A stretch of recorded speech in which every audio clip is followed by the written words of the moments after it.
우리 서로 축복하고 인사하는 시간 활동합니다. 할렐루야. 샬롬 샬롬 샬롬 샬롬 샬롬 샬롬. 하나님 사랑합니다. 여러분 주 안에서 사랑합니다.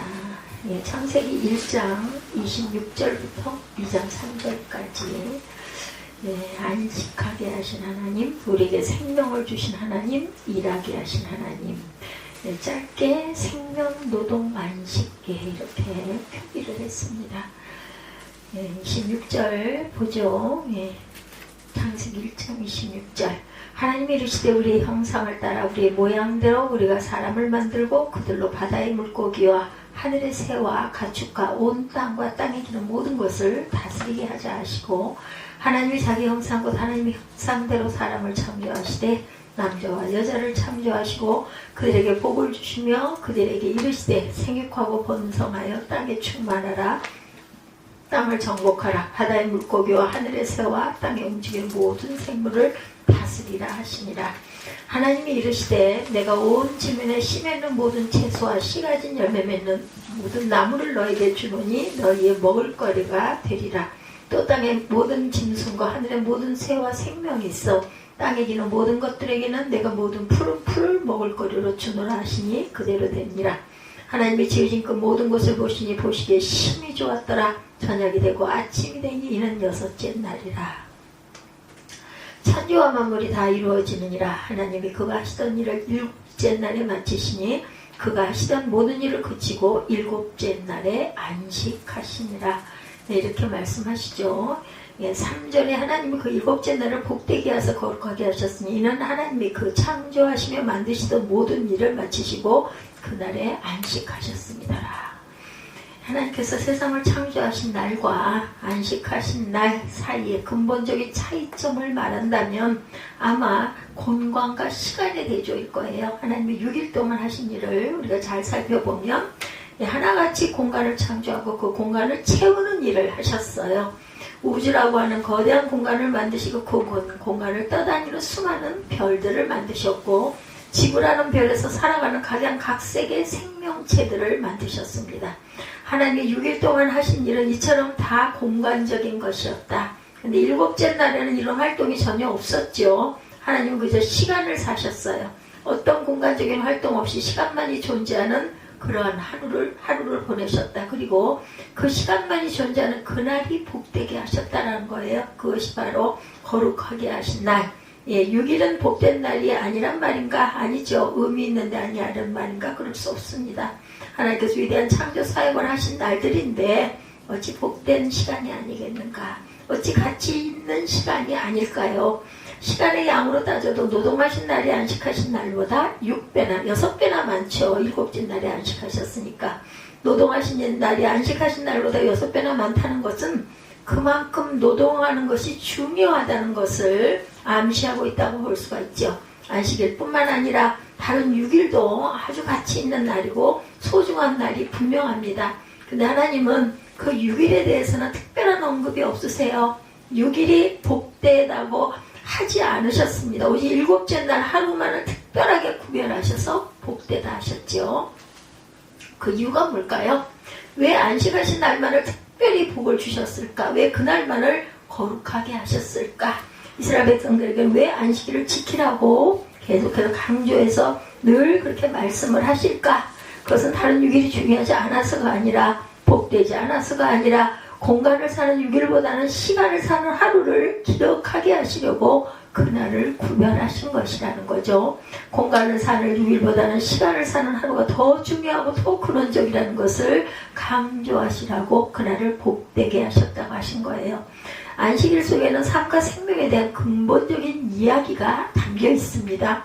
삶이라고 하는 것, 생명이라 하는 것은 본질적으로 시간적인 것이지 공간적인 것이 아니라는 아주 중요한 이야기를 담고 있습니다. 생각해보죠. 예, 넓은 땅을 가지면 좁은 땅을 가진 것보다 삶이 더 풍성해질까요? 여러분들, 큰 나라를 다스리면 작은 나라를 다스리는 것보다 생명이 더 귀해지고 발랄해질까요? 역동적일까요? 예, 돈이 많으면 돈이 적은 것보다 삶이 더 아름다워질까요? 여러분들 생각해 보십시다. 높은 자리에 올라가면 낮은 자리에 있는 것보다 생명이 더 약동할까요?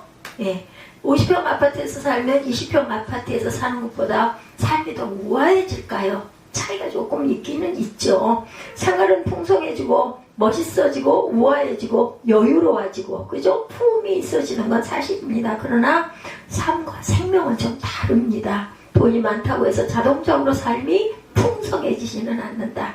아파트 평수가 넓어진다고 해서 생명의 중심에 들어가는 것은 또한 아니다. 삶과 생명은 소유나 사회적인 지위에서 나오는 것이 아니다.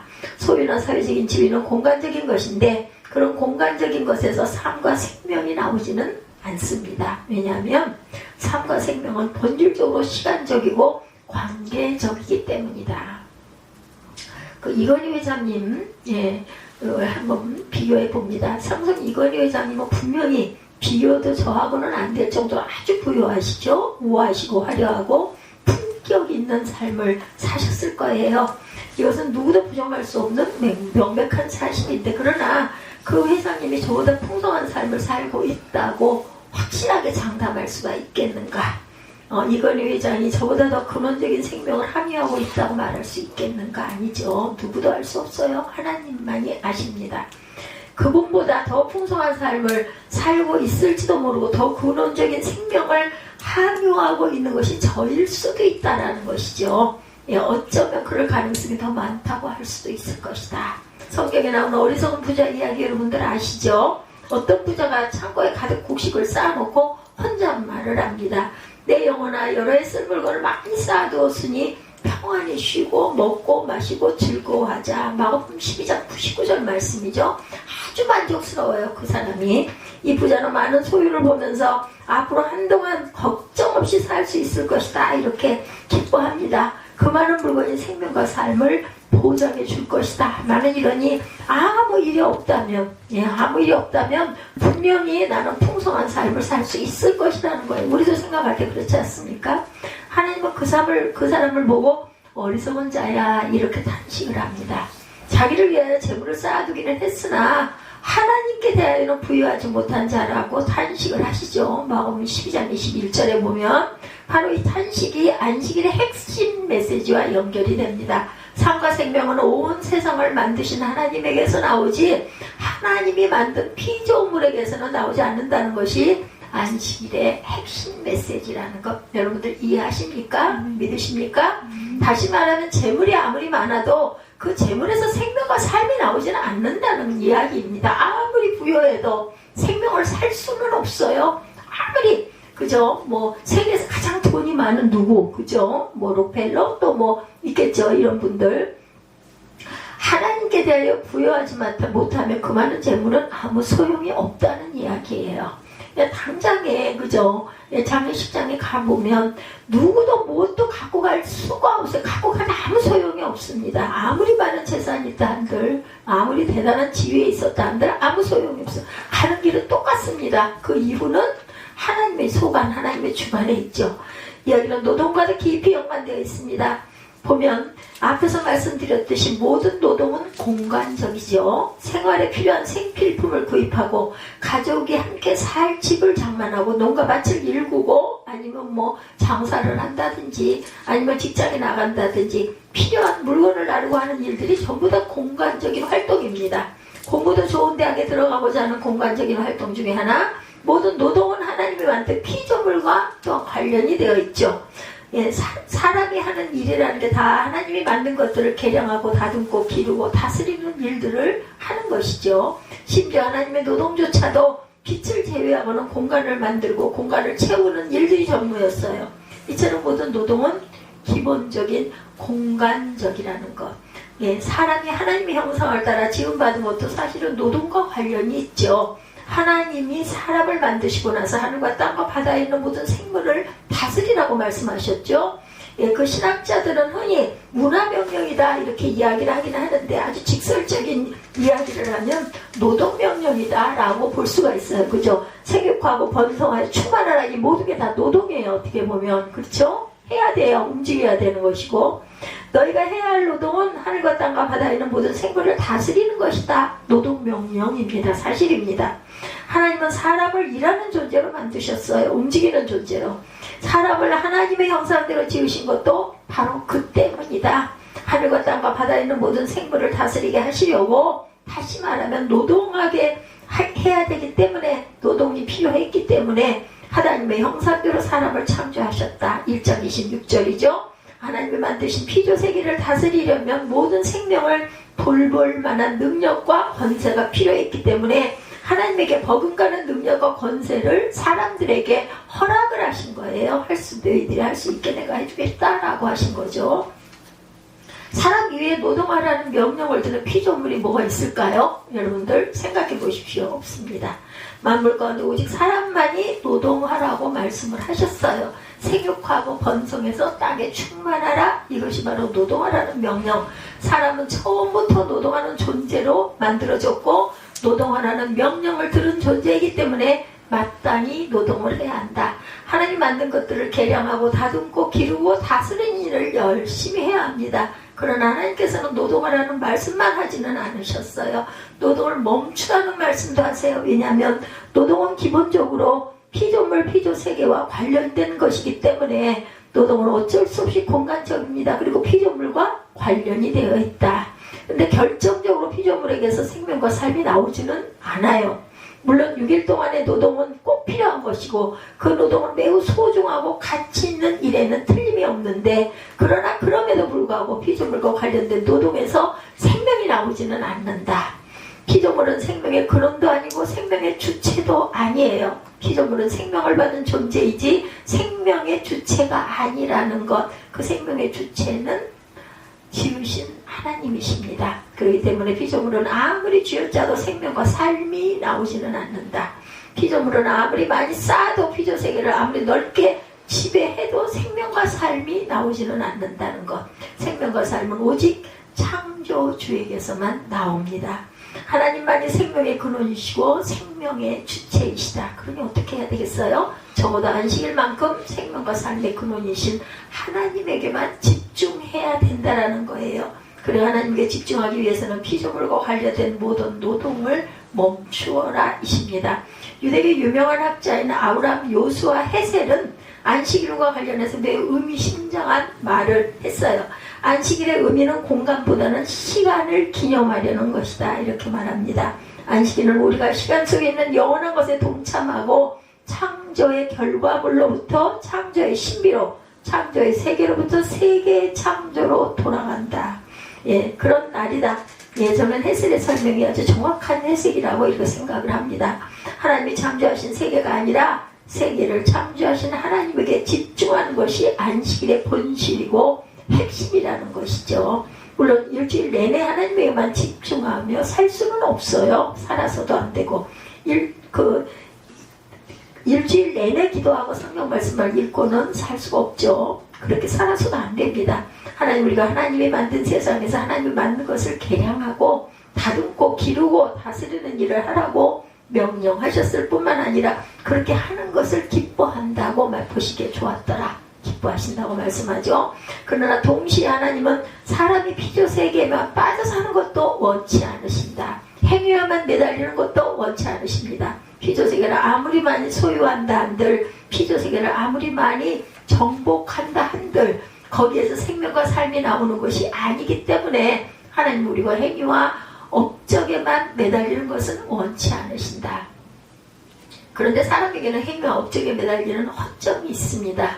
피조물을 많이 소유하는 것에다가 우리의 생명과 삶을 걸면 안 되는데, 하다 보면 노동을 하다 보면 자꾸만 피조물을 많이 소유하고 싶은 욕망이 생기고 그 욕망을 채우는데 급급해서 그 인생을 거는 어리석음에 빠지기도 한다. 쉽게 얘기해서 중독, 일 중독 여러분들 아시죠? 이런 식이 될 수도 있다. 재물이 필요하지 않다는 이야기가 아니고 지식이 필요하지 않다는 이야기가 아니죠. 사람들에게 인정받는 것이 필요하지 않다고 이야기하는 것도 아닙니다. 모든 피조물도 우리에게 필요하고 피조물과 관련된 일도 반드시 해야 됩니다. 하나님께서 6일 동안은 열심히 일하라고 명령하셨어요. 그러나 분명한 사실은 피조물과 피조세계는 우리의 생명과 삶을 주어진 것들이지 우리의 생명과 삶이 그것들을 위해 주어진 것은 아니라는 것.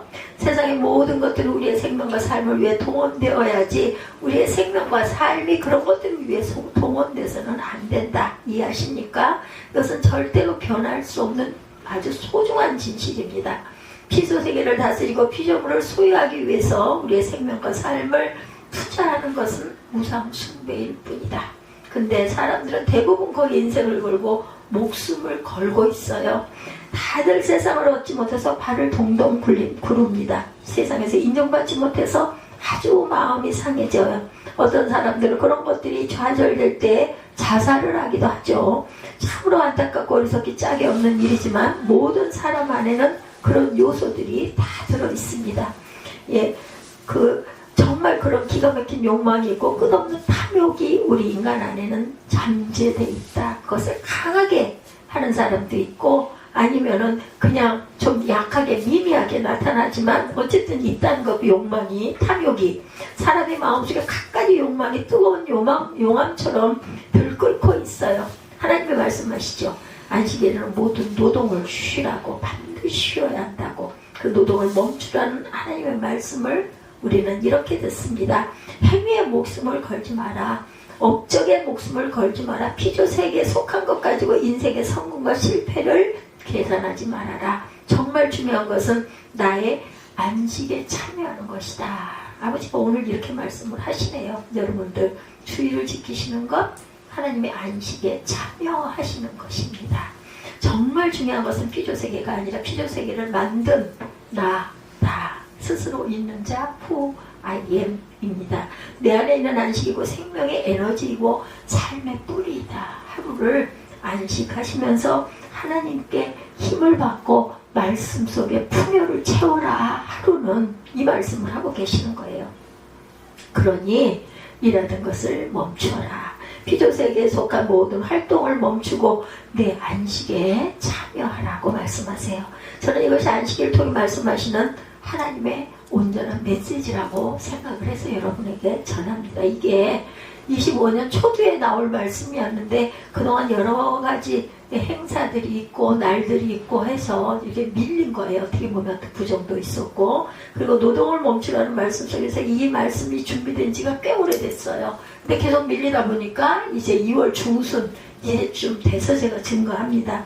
그 노동을 멈추라는 말씀 속에는 근본적으로 욕망을 해체하라는 요구가 들어있다는 것도 우리가 기억을 해야 된다. 내가 추구하는 것이 아무리 좋고 필요한 것이라 하더라도 그것이 아주 급한 공부, 요즘에 테스팅이 많죠. 시험들이 많습니다. 고시 준비하시는 분들도 많고, 그죠? 그것이 비록 공부고 선교고 봉사를 하더라도 멈추지 못하면 욕망으로 탈바꿈 할 수가 있고, 멈추지 못한다는 것은 이미 욕망의 덫에 걸렸다고도 볼 수가 있다는 거죠.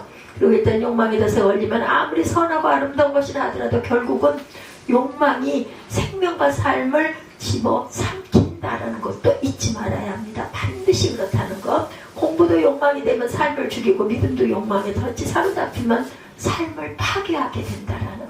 그래서 하나님께서 6일 동안 열심히 일하고 하루를 쉬라는 거는 조금 무슨 조절? 호흡 조절. 예, 제가 수영을 하잖아요. 잘 못하지만 호흡 조절은 아주 필요합니다. 그래서 릴렉스가 반드시 필요하다라는 말씀을 하나님이 하고 계신다라는 것을 저는 느꼈습니다. 욕망이란 아주 무섭죠. 안식을 방해하는 아주 가장 무서운 적이고 모든 선한 것을, 사단적인 것을 잘못 타락시키는 그러한 무서운 덫이 될 수도 있어요. 절제를 잘 못하면. 그렇기 때문에 하나님은 무조건 노동을 멈추라고 말씀합니다. 노동을 멈추지 않으면 어떤 노동이라도 욕망의 덫에 걸릴 수 있기 때문에 무조건 노동을 멈춰라. 제 기억에 있습니다. 얼마 꽤 오래됐어요. 수년이 된 것 같은데 그 나라에서 공산국가 나라, 소련인지 북한인지 중공인지는 모르겠지만 주의를 없앴다면서요. 그래서 계속해서 일을 시켰다고 그래요. 빼고. 그랬더니 그러면 그게 굉장히 생산력이 향상이 되면 점점 낙후가 되더랍니다. 그게 떨어져서 점점 그런 부분들이 오히려 능률이 나는 게 아니라 더 떨어져서 이거는 일주일에 한 번 정도씩은 휴식을 줘야 되겠구나 이런 걸 깨달았다라는 제가 그런 기사를 본 적이 있어요. 그래서 하나님이 얼마나 지혜롭게 6일 동안 일했으면 하루를 안식하라고 하셨는지 그 부분을 제가 또 마음에 은혜를 받았습니다. 이것은 모든 인간이 싸워야 할 가장 치열한 싸움이다. 열심히 일하며 쉼을 받는 것, 하나님의 안식에 참여할 것이냐, 욕망의 종이 될 것이냐, 본인이 물론 선택할 부분이기는 하죠. 그죠? 모든 그리스도인들이 싸워야 할 가장 근원적인 싸움일 수도 있고, 욕망의 성취를 위해 노동을 계속할 것이냐, 욕망을 해체하기 위해서 노동을 멈출 것이냐 하는 것은 모든 인간이 싸워야 할 근본적인 싸움이다. 그러니 하루를 쉼을 얻으며 가장 먼저 하나님을 찾고 예배하는 건 당연하고 정상적인 것이라는 것을 제가 잘하는 게 아니라 기본적이라는 것을 제가 말씀을 드립니다. 안식일은 바로 이 내면의 싸움을 해야 하는 날이다. 그런 면에서 안식일은 노동을 멈추는 날이 아니라 욕망의 제동을 거는 날이기도 하다. 생명과 삶의 욕망에게 침식을 당하지 않으려면 반드시 욕망의 제동을 걸어야 하는데, 안식일이 바로 그 날이라는 것. 안식일은 하나님이 이 세상을 위해 계획하신 최상의 축복이고 최고의 영광이라는 것. 주의를 그래서 거룩하게 지켜야 되고 값지게 지켜야 되고, 또는 때로는 휴식할 줄도 알아야 된다. 그것이 바로 내 일상에 힘을 주는 그런 귀한 에너지의 근본이 될 수 있다는 것을 여러분들 믿으시기 바랍니다. 안식일은 하나님이 이 세상을 위해 기억하신 최상의 축복이고 최고의 영광입니다. 온 우주를 뒤져봐도 안식보다 더 위대하고 값지고 복된 축복은 없습니다. 그러므로 적어도 안식일만큼은 모든 욕망을 내려놓고 하나님의 안식에 풍덩 빠지시기 바랍니다. 제가 요즘에 더운 욕탕에 들어갔다 찬탕에 들어갔다 하잖아요. 제가 오전에도 얘기를 했는데 뭐가 뭔지는 모르겠어요. 그때 정말 몸이 편안해지고 릴렉스해지고 너무 좋아져서 수영을 그렇게 하고 나서 제가 5분씩 그렇게 하고 나서 수영을 하는데 수영이 굉장히 쉽더라고요. 또 끝나고 나서 찬탕 한 편, 두 번 타는, 그래서 하루 종일 사시는 분도 계시대요. 한 10시쯤, 11시쯤 출근을 하시면 저녁 8시가 돼야 돌아가시는 분들도 계신다고 합니다. 무슨 사우나를 그렇게 하십니까? 카운터에서 왜 안 하십니까? 라고 물어봐서 저 해요. 뒤로 들어가서 5분, 10분, 15분, 아니면 끝나서 어떨 때 좀 시간 조금 여유가 있으면 한 20분 이렇게 머물고 또 밑으로 뛰어 내려와가지고 옷을 갈아입고 그렇게 하고 갑니다라고 얘기를 했더니, 아니 그렇게 해도 효과가 있냐? 아유 전 좋은데요. 감기가 들었다가도 그 산에 들어갔다 나와서 수영하고 나서 돌아가면 너무나 가뿐하고 감기도 나아요. 그랬더니 아이고 그렇다면 다행입니다. 이런 이야기를 들었어요. 분명히 릴렉스는 필요하지 또 거기에 너무 빠지면 안 됩니다. 그래서 6일 동안 열심히 일하면 하루는 정말 달콤하게 하나님께 먼저 감사하고 휴식하시는 저와 여러분이 되셔서 주일이 아이고 또 교회 가야 되가니 어이구 얼른 가야지 이런 마음이 드시는 성령과 함께 동행하시는 그러한 주일이 되시기를, 거룩한 날이 되시기를 주님의 이름으로 축복합니다.